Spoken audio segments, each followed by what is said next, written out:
Hello, welcome to part 2 of the North versus South. If you haven't watched part 1 yet, watch it now because I'm about to spoil it for you. If you have, you might remember we've just drank this double dry hops IPA from Northern Monk Overtone Neon Raptor. Which was very good. I gave a 4.25 out of 5 to. So next up we have the pavlova pastry sour from Brew by Numbers, Staggeringly Good and Yonder. This is a percent lower at 6%.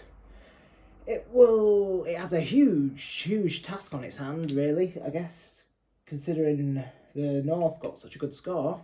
But you know, I'm sure these breweries are up to it. So yeah. To present the South, Brew by Numbers in London have teamed up with Yonder from Somerset and Staggeringly Good from Portsmouth. All three breweries share the same passion for heavily fruited beers, combining their own expertise to craft a pavlova-inspired sour beer. The resulting beer is stacked with raspberry, blueberry and passion fruit and hits a perfect balance between dessert sweetness and fruity acidity. I'd say all three of these breweries have a bit of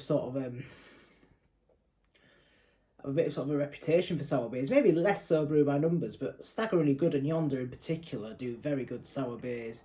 And I've had some good sour beers from Brew by Numbers as well, even if they may be more known for their sort of pale beers and IPAs.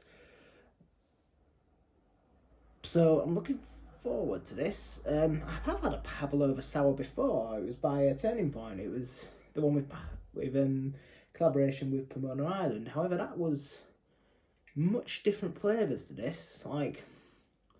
So we've got raspberry, blueberry and passion fruit on this one. I'm pretty sure that I had like orange and might have had passion fruit, but I can't remember what else there was. But didn't have any sort of berries or anything involved. So yeah, I'm expecting this to be a much darker colour than that. But let's get it open and see what it's like. It smells good in the can anyway. So into the Brew by Numbers glass. As you remember, we used the Northern Monk glass for the North. Haven't used this glass for a long time, so it doesn't surprise me, but there's a bit of sort of bubbles and stuff. But it's a beautiful looking beer, isn't it? If you ignore the bubbles, the dirty glass mafia will be after me for sure. But it's a beautiful looking beer, beautiful colour. Looks like fruit juice. Lots of carbonation. Let's get the smell. Yeah, it smells like a bloody fizzy drink, to be honest. Getting lots of blueberry and raspberry. It's like citrus hit. I'm guessing from the passion fruit.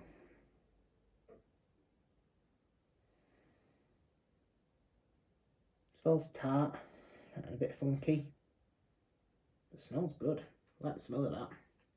You don't get too many sour beers in supermarkets. I'm guessing probably because they don't sell that well, but there was the Vault City ones. I think Vault City are about to release a couple more into Tesco's. Unfortunately, they weren't out when I bought these.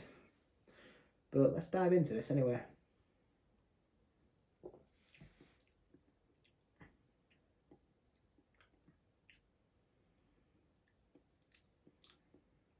It's got a really odd taste. It smells so promising.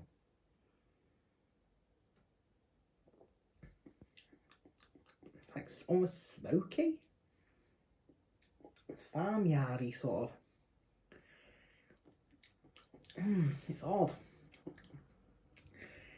You're gonna laugh. This is gonna be a weird tasting analogy, but you know that sort of smell you get if you go to like museums. You know, like I don't know. Probably a bad example, but there's a place called Eden Camp in not too far from York, and they have, you know, it's like a wartime bunker thing, and it has like, you know, dummies and stuff, waxworks, like little scenes set up with stuff, and they have like fake smells and stuff. And I'm sure there's other places, other examples I could probably give you, but it kind of tastes like the smell you get in them places. Like that sort of fake smoky smell you sort of get with a bit of farmyard. Oh, that's really odd. And also, I'm not sure you can call it a pastry sour because it's bloody thin. Has it even got lactose in it?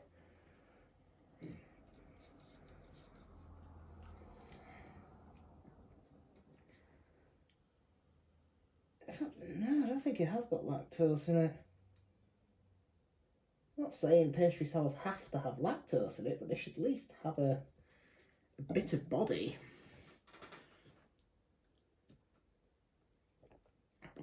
I mean, there's a little bit, I guess, but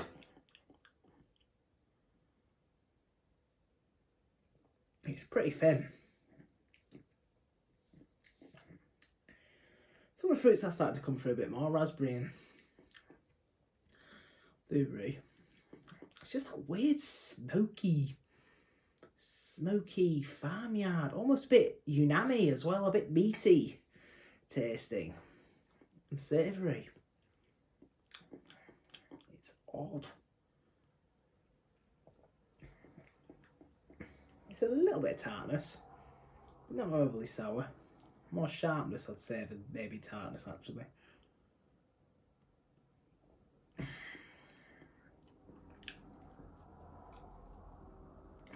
Look, we haven't even got to the rating, but I'm going to tell you right now, North wins this, North versus South. You know, and obviously, look, these are two beers available in Tesco's. This isn't like necessarily a true analysis of whether North or South is better, you know, because there's fantastic breweries, both North and South of the country. I think we're very lucky with some of the breweries we have in this country, especially, you know, and I think we're definitely catching up with America. And I mean, the 6 breweries involved, in my opinion, are all fantastic breweries. But yeah, I'd expect better from, especially with sort of Staggeringly Good and Yonder involved, who are such good sour brewers. Probably 2 of the best sour brewers in the UK. If you don't consider if you take Vault City out of the equation. But particularly Yonder. I think Yonder are brilliant. I think they're massively underrated. But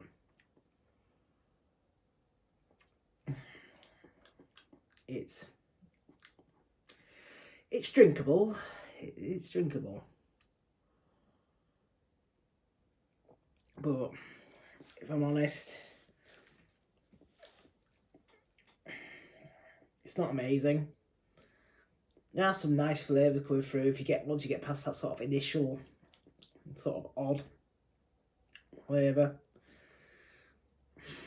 But yeah, they've basically handed the victory to the North, really, I think.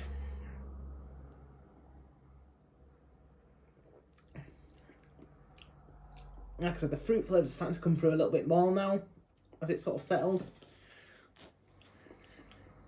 And like once you get past that initial sort of odd flavour, there is actually some nice flavours coming through. You know, you're getting the blueberry, you're getting the raspberry, and you're getting a little bit of citrus. I just wish there was a lot more body, if I'm honest. I wouldn't necessarily say it's thin. I've had thinner, but it's 6% and being described as a pastry sour, you'd expect a lot more body. And there's not really any sort of good mouthfeel really to it. It's just nah. Oh, let's rate this up. It's a weird one. It's yeah. I don't know. It's drinkable. Yeah. Let's like, you know, not be too harsh. You know, it's just really disappointing. And again, it's a supermarket beer, so I probably shouldn't be that disappointed. Really, it's not like I paid £6 for this. I paid £3.50. You know, and pastry sours are probably one of the most expensive styles to make, so you can sort of tell they've cut corners to get this at sort of like a supermarket price. To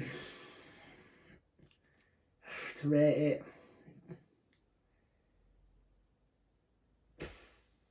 2.5.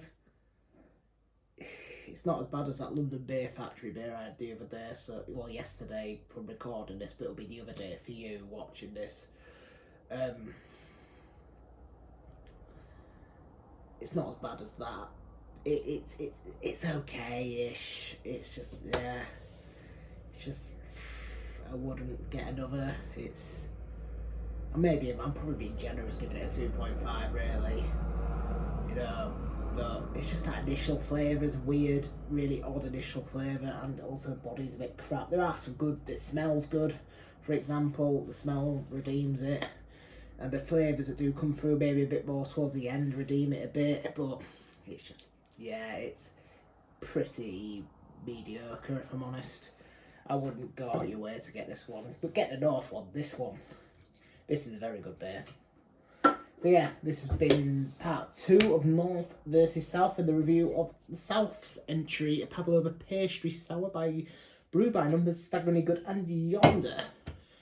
Thank you for watching. Please drop your thoughts below. Give us a like, subscribe if you haven't already, click the bell icon, you'll be alerted of all future videos, and hopefully I'll see you on the next one. Cheers.